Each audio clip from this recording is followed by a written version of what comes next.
How many of you love apples? I do. Do you wonder where apples came from? How apple seeds spread? Let's start learning by first reading the book Johnny Appleseed.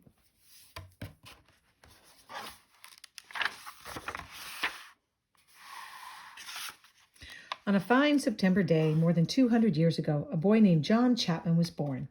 Someday he would be famous, but he would be known by a different name, Johnny Appleseed. Johnny grew up in Massachusetts, in a small, crowded house. He liked to take long walks in the woods, where it was calm and quiet. He liked to feel the sun in his face and the earth under his bare feet. I don't know about you, but I agree with that. I love getting outside and walking in nature. When Johnny turned 18, he took a very long walk, more than 400 miles. He brought along food supplies and a sack of apple seeds. Johnny had an idea. Well, I like to take long walks, but that certainly is a long one. Settlers were starting to go west in covered wagons, looking for new places to live. Remember, this was over 200 years ago. Johnny figured they would want apples to eat and press into cider, but there were no apple trees out west. Even if settlers planted seeds, it would take years for them to sprout and grow fruit. Why not give the settlers a head start? Johnny reached Pennsylvania near a river. He found a patch of land with rich soil and plenty of sunlight, a perfect place for growing apple trees. He planted some seeds, then he built a sturdy fence so that when the new seedlings came up, deer and rabbits wouldn't eat them. It was his first nursery. A nursery for plants? I think of a nursery for babies. Johnny planted more seeds, thousands of them, across Pennsylvania, Ohio, and Indiana. He worked and he walked, going from nursery to tend his trees. Very dedicated. Meanwhile, the settlers came. Sure enough, they wanted apples. They were happy to pay Johnny a few cents apiece for seedlings. Sometimes he even gave them away to families who were down on their luck. People spread the word about Johnny and his apple trees. That's how he got his nickname. Have you met Johnny Appleseed? He's mighty kind, people say. Mighty peculiar, too. And that's okay. Sometimes people that have really good ideas are a little odd.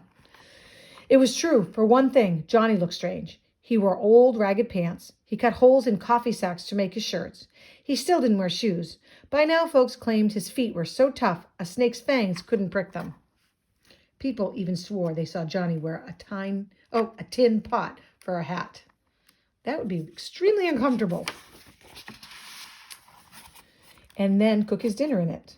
Oh, okay. Well, now I understand why he did it. It was quite useful. Johnny's diet was another thing people couldn't get over. He didn't like to hurt animals, so he wouldn't eat meat. Not one bite. He filled up on corn mush, potatoes, and nuts instead.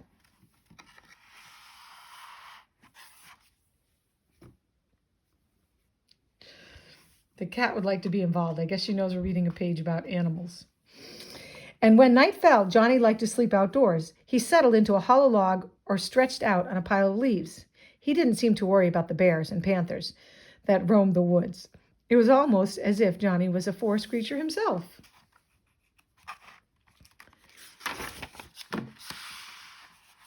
Johnny might have been odd, but he was friendly. He got along with just about everyone he met.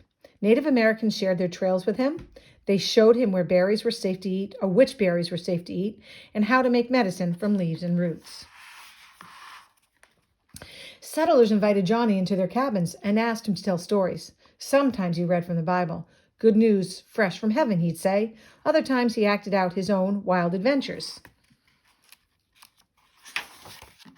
Storytelling in the beginning. People retold Johnny's tales and made up new ones too. As the years went by, the tales grew taller and taller. Did you know Johnny can thaw ice with his bare feet? He has a tame wolf that follows him around like a puppy. Once he tricked 10 woodsmen into a chopping contest. They cleared a whole acre of land for a nursery. Boy, stories do grow when they're told, don't they? The stories wound their way east and west and back again. So did Johnny. He traveled hundreds of miles a year, making new nurseries and tending the old ones. Every so often he rode a horse or paddled a canoe, but most of the time he walked, and he walked, and he walked. He kept this up for nearly 50 years. Wow. One day, when he was 70 years old, Johnny walked through a snowstorm to fix a fence around some of his trees. Afterwards, he fell ill and died. Oh, that's so sad. But he made such a contribution. I love apples. Johnny was sorely missed, but he was not forgotten, and neither was his great idea. As settlers moved farther and farther west, they carried along apple seeds, just the way Johnny had. They planted apple trees of their own. Today, apples grow in every state in America. Johnny and his apples. The apples that grew on Johnny's trees were mostly spitters. That meant they were too sour to eat. Settlers used them to make cider and vinegar. Johnny's worn-out clothes made him look poor, but he wasn't. When he died, he owned over 1,000 acres of land. Never judge a book by its cover. There's a monument for Johnny in Indiana near the spot where he died. The stone lists both of his names, John Chapman and Johnny Appleseed, and underneath, he lived for others. Johnny probably walked more than 100,000 miles in his lifetime. That is amazing. I say, though, getting outside and walking in nature definitely feels good. I hope you enjoyed my chosen book today. Maybe you will take a look and when you go to the grocery store and see how many different apples you see. And think about where it all started. Happy hunting!